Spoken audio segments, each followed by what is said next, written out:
Deseando que estén teniendo un excelente día. El día de hoy voy a presentarles el trabajo titulado Análisis experimental de la frecuencia y amplitud de vibración en una microturbina de gas. Yo soy el doctor Luis Álvaro Montoya Santillanes y pertenezco a la carrera Ingeniería en Tecnología Automotriz de la Universidad Politécnica de Querétaro. Entre las direcciones de investigación en diagnóstico de fallas de maquinaria están las técnicas de adquisición de datos y el procesamiento de datos para extraer información. Algunos antecedentes que les muestro en esta diapositiva consisten en estudiar la amplitud de vibración en rodamientos utilizando técnicas como el análisis de varianza y superficie de respuesta para estudiar las interacciones entre los parámetros. Estos parámetros serían los defectos en los rodamientos, como defectos en la ranura interna, defectos en las bolas, defectos en la ranura externa de los rodamientos, y obtener modelos de predicción de datos. También se ha estudiado la amplitud de vibraciones en rodamientos utilizando regresión multivariable, o sea, con múltiples factores, y se ha determinado que los defectos en los rodillos de los rodamientos no afectan significativamente la amplitud de vibración.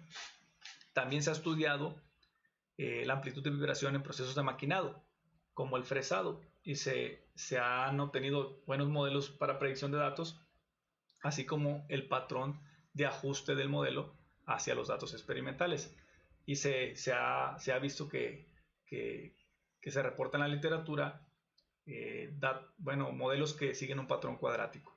También para controlar la calidad de productos manufacturados mediante maquinado se ha utilizado análisis de varianza y han predicho que las vibraciones se autoexcitan y que la velocidad de rotación de la herramienta no se relaciona directamente con las frecuencias y amplitudes de vibración. Por lo tanto, para nosotros es de interés analizar estadísticamente las mediciones de amplitudes de vibración en dirección radial y relacionarlo con la velocidad de rotación en una microturbina de gas.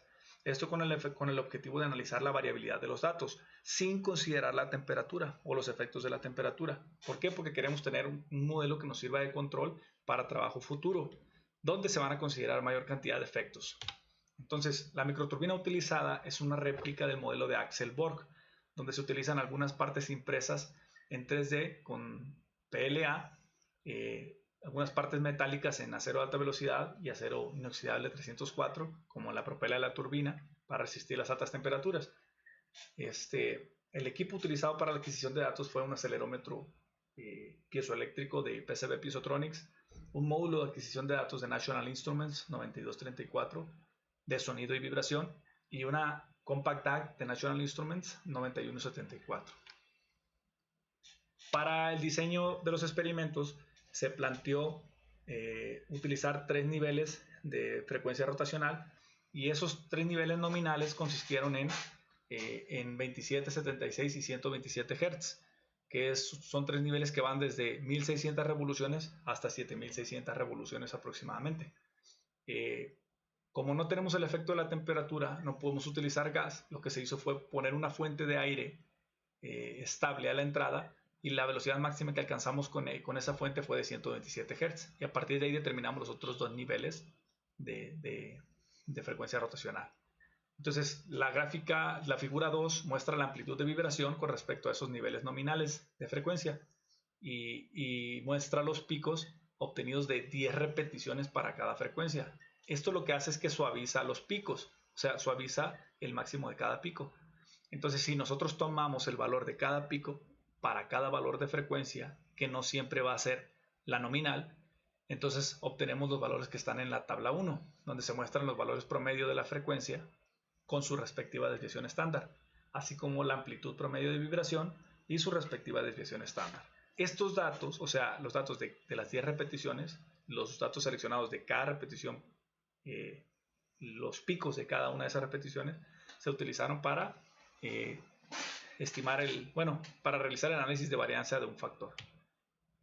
En esta tabla número 2 nos muestra los resultados del análisis de varianza para un modelo cuadrático reducido. Lo que sucede es que primero se realizó con el modelo completo y luego con el modelo reducido en variables codificadas. Entonces, el modelo completo demostró que la variable lineal, o sea, la frecuencia lineal, no era significativa para el modelo.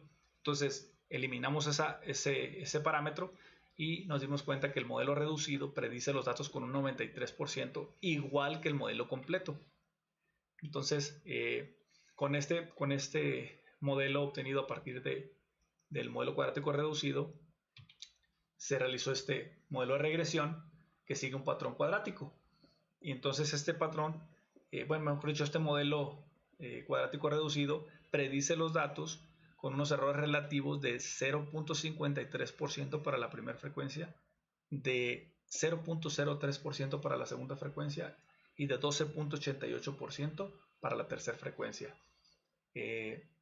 Nos damos cuenta que sigue un patrón cuadrático como se reporta en la literatura, y el modelo cuadrático reducido, o sea, la ecuación en términos de la frecuencia rotacional en variables codificadas, se muestra en la parte inferior. Si se dan cuenta, no tiene parámetro lineal. Entonces, como conclusiones del trabajo, pues se determinó que la velocidad de rotación de la turbina tiene un efecto significativo sobre la amplitud de vibración en el ancho de banda estudiado. La amplitud es significativamente mayor en la velocidad de 77 Hz. Y el modelo de regresión cuadrático reducido predice los datos con un error relativo porcentual promedio de aproximadamente 5%, lo que es consistente con la hipótesis del trabajo. Como trabajo futuro, se plantea incorporar el efecto de la temperatura en los experimentos, proponer un diseño de experimentos apropiado para más factores y para la cantidad de niveles que se pudieron realizar en la práctica, y poder estimar esa variabilidad que mete el efecto de la temperatura. Entonces, por mi parte sería todo. Les agradezco mucho su atención y les deseo un excelente día.